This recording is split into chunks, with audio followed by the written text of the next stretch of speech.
I'm a very casual comic book reader, but to me, the Marvels felt exactly like a good, solid, tight 5-issue story that you might read and go, that was good. Sure, there are some details that are set up in other things and some plot threads that are left dangling, but you don't need those to be explained to enjoy what's going on in this. And the story that's in this is alright. It does exactly what I want a superhero space movie to do. It goes silly places and comes up with some wacky and fun premises, and lets us just enjoy seeing some interesting characters interact through them. This movie does not take itself too seriously.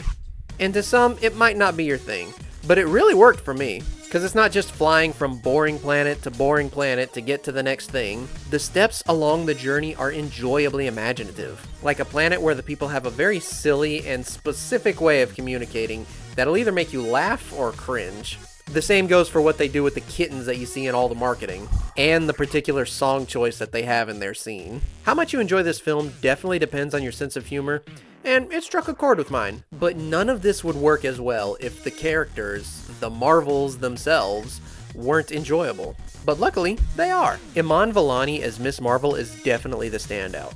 I can see a bright future for her as this character. And Tiana Parrish is very likable as... well, they actually have a pretty cool and clever little joke that goes on where they just can't settle on a name for her, which is a pretty funny reference to the comics. And it's pretty good. She's great. And I've never been a huge fan of Brie Larson as Captain Marvel, and even still I think she was a bit miscast. But this movie is where she fits into the role the best. And it's because they surrounded her with good characters to bounce off of. When she's surrounded by people who are just as serious and or snarky as she is, like Nick Fury and the other Avengers, she kind of blends in. She doesn't really get to stand out or show off her personality. Here, she's got an excitable kid with her, and a softer, more intellectual partner, who she actually shares a very interesting backstory with. And so she stands out as like the stoic one amongst the group, which definitely adds to the dynamic. And the trio has a great dynamic. One thing I like about it that my girlfriend Brie pointed out is that it is uniquely feminine. You would not see a trio of male characters behaving and doing some of the things that this team does. But at the same time, it never diminishes their heroism, and nor does it get all in your face about girl power. It's just 3 cool women being cool heroes. And you actually spend time seeing how they grow with each other and train to fight alongside each other. Oh yeah, I forgot to mention, one of the main hooks of this film is that the Marvel's powers are all entangled, and when they use them at the same time, they switch places.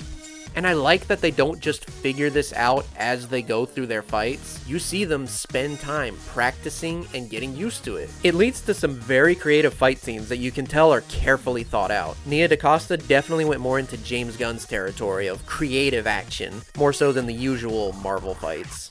Now, I know I've given this movie a lot of praise, but it's not without its flaws either. Like poor motivations, decisions that seem pointless or stupid, and some kinda sloppy editing.